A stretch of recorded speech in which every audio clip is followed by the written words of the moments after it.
So the OKC Thunder just won their first championship in probably the least respectable manner I think I've ever seen in my lifetime. I mean, I genuinely mean, I mean this when I'm serious.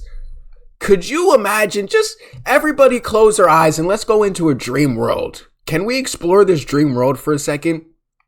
This is the worst Game 7 finals that have ever been played, and let's just be legitimate, and I'm going to be very serious when I say this. This ring holds less weight than the 2020 bubble ring. I genuinely mean, this is the worst ring in NBA history. Ever. Let's go into a dream world for a second, and just everybody explore with me for a second. Out of all the Game 7s in NBA history, let's go back to 2010.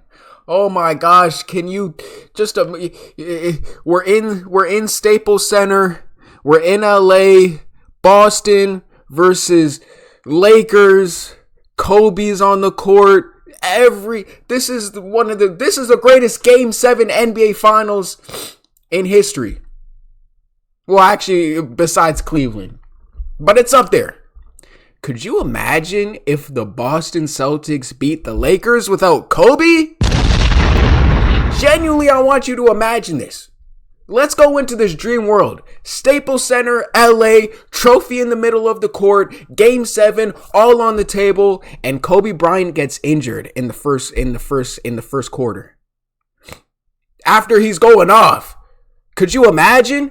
That's exactly what happened in this situation. Tyrese Halliburton is literally on pace to probably have his biggest career accomplishment. He's going off. He could have probably had a career high. He has 9 points. He's hitting threes. Like, can anybody believe it? This guy is ready for the stage, and he goes down with an ACL tear. And Oklahoma, and this is the result. Now, credit to the Pacers for sticking with the Oklahoma City Thunder throughout halftime, but the second half, they crumbled. And I gotta be honest, SGA, Free Throw Alexander, is the corniest NBA player to ever touch a court. I don't want this guy compared to the word aura ever again. That TikTok word aura that you guys brought into the world, it lost all its value when you started comparing that word to SGA. This guy is corny, man. I can't stand this guy, man. He's a waste man. This you drives me crazy. So look at this. This is SGA. And here he goes. He's celebrating the championship. And he's wearing his shoes around his neck like a chain.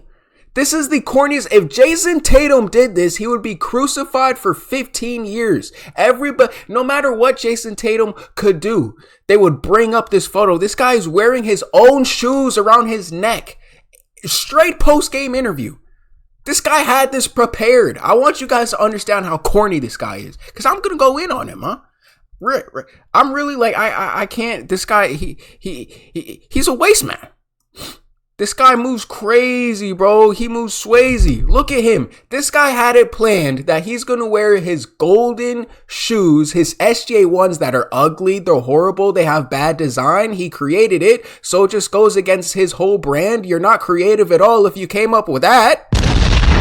And he wears those ugly shoes around his neck like a chain. This guy is corny, man. It makes sense that he's from Hamilton. He's not a Toronto man. He's from Hamilton, Ontario. It makes all the sense. He don't got that swag. Now look at this. This is actually what I want to pay you guys attention to, because I have all the receipts ready. This clip, when I was watching the finals, this is in Game 7. This is a Game 7 NBA history. Make it, take it. Winner of this game wins the whole thing. This is NBA history. And the referees go ahead and decide to call this. Roll the tape. Lu Dort runs into a player, falls on the court. They called a foul on Mathurin. If you don't believe me, the proof is here. They got 2 free throws from Lu Dort playing football. I'm tired of Lu Dort and how he gets to play I'm tired of it. This guy literally gets to do whatever he wants on the court. And somehow he only walks away with 3 fouls a game. It's incredible. It's incredible how this guy can literally hack people 24/7. And it's like they close their eyes. It's like they literally are Sandra Bullock in that one Netflix movie, and they literally just have a blindfold on their face when it comes to this player.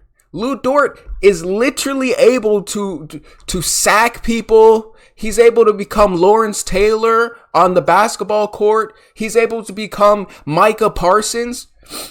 And the referees are just like, yeah, great. And I got to hear Doris Burke on the, man, RJ, Mike, isn't this phenomenal defense? This is literally how she sounds. This is a grown woman. She sounds like me. RJ, Mike, can you believe that Lu Dort has this phenomenal defense? He's not letting up. The pressure is on. That's literally Lu Dort. That's Doris Burke. I think I did the most accurate, I think I literally just did the most accurate impression of Doris Burke ever. Man, this kid is special. Team Canada. SGA is just able to create his own space and knock down those shots. If she's able to be paid millions to sound like that, could you? Why are we sitting here? Everybody on NBA Twitter, anybody that commentates on basketball, that watches basketball, is literally 10 times the talent that Doris Burke is. She's got to be related to some people, those people who have the higher powers that are able to connect her with different sources, and she was able to thrive. She has to be a nepotism industry plant, bro. How does she get famous, bro? She is, I don't even want to waste my time talking about her. But yeah, what happened to flopping? Who remembers this? So this is a summer league game where they called flopping. This is just one example. But technical foul was ruled for flopping called. Remember when the NBA was like very strict? Like they wanted to implement the new flopping thing. And they said players can't flop anymore. And they actually started calling it. Trae Young got calls. All these players got calls. Jaren Jackson got calls. And let's just roll the tape while I'm talking. But you can see players were flopping. This is literally just a summer league. And the referee here. Actually, I'm going to play with audio. Try to get in the flow. Jake LaRabia inside. There's a technical foul called. Yeah, Shackelford. It's our first flop foul. Yeah. There we go. That Number was 15. interesting. Well, he's saying he got. So the NBA literally started calling flopping. They did. Remember this whole thing? They have a whole thing. NBA proposes penalty. And here's another example. This is an actual game. Therefore, a flop has been added. Shout out to all my supporters. On Jackson, that is a technical foul. The Lakers will shoot a free throw. LA retains their timeout due. Yeah, so Jaren Jackson flops. Theatrical and secondary. Therefore, a flop has been added on Jackson. That is a technical. Jaren Jackson flops, and the Lakers got free throws. But this is a game 7. This is a game 7 and Lu Dort's able to flop. Can somebody make sense of this? This is a game 7 and Lu Dort's able to just bulldoze people and fall on the floor. Okay, that's great. But honestly, what's getting me through this whole tragedy, this horrific day, what's getting me through this misery and pushing me past the worst team in NBA history winning a ring is the NBA draft is on Wednesday, right? The NBA draft is on Wednesday, and this is what I'm most excited for.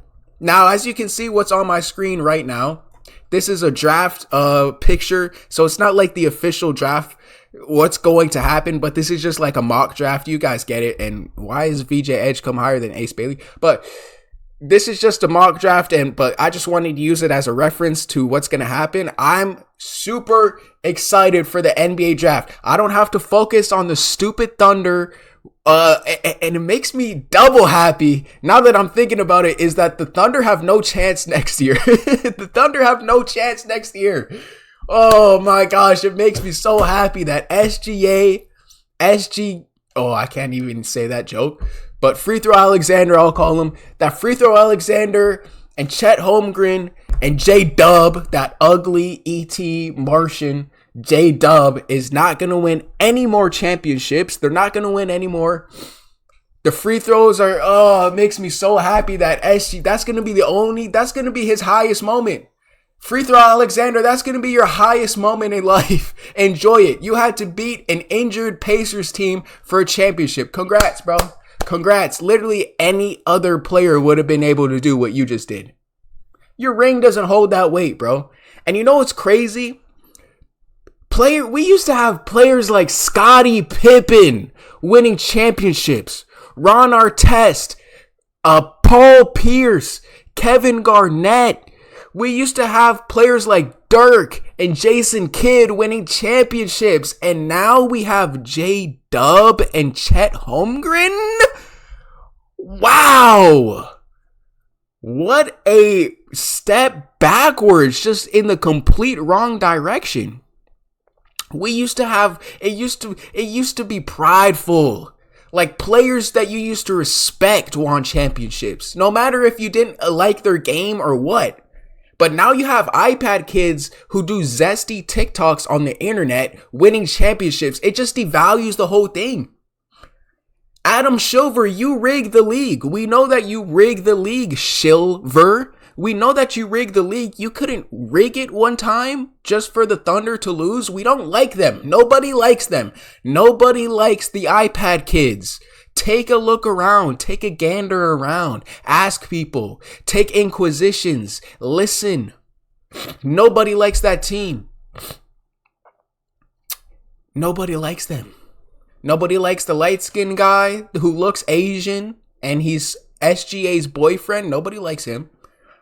Nobody likes Chet Holmgren and J-Dub. Nobody likes them.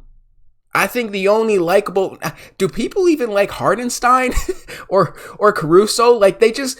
I liked them before they got traded to OKC, but it's like every player that ends up on that team is, like, less likable.